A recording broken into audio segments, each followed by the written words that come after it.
The BBC has uncovered evidence that police in the Indian capital Delhi acted alongside Hindu rioters during a wave of attacks on Muslims last week. The death toll in the religious violence has now risen to 46, the deadliest in more than 3 decades. India's Hindu nationalist government is coming under increasing pressure as allegations of police complicity in the clashes continue to emerge. The BBC's Yogit Alime has sent this report. There are some distressing images in it. They're meant to protect all of India's people.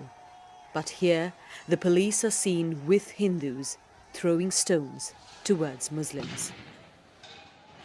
Videos like these have been emerging since the violence last week.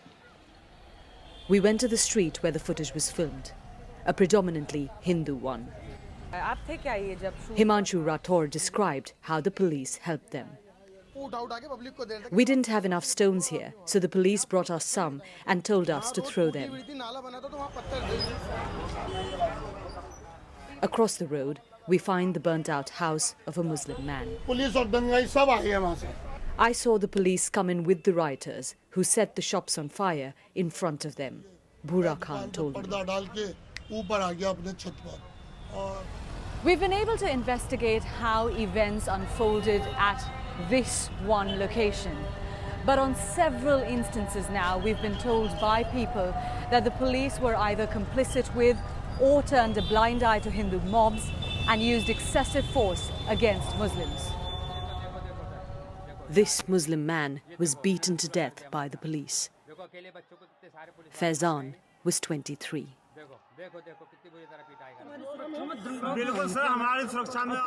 In another video, he's seen lying unconscious with 4 other men. Some of them are forced to sing India's national anthem to prove their patriotism.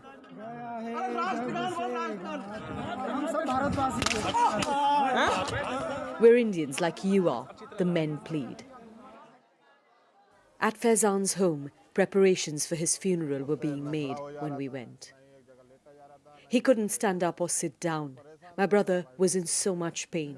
His whole body had turned black and blue. He was beaten in such places that I can't even express it, Faizan's brother Naeem told me. Rafiq was one of those beaten with Faizan. There's barely any part of his body that hasn't been wounded. I'm too scared to go and get myself treated.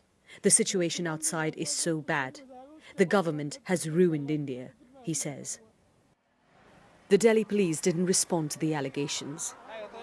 The violence has torn apart a neighborhood in Delhi, but its ripples have been felt around the country. Among Muslims, there's a deep sense of insecurity in an India under Hindu nationalist rule. Yogit Alime, BBC News, Delhi.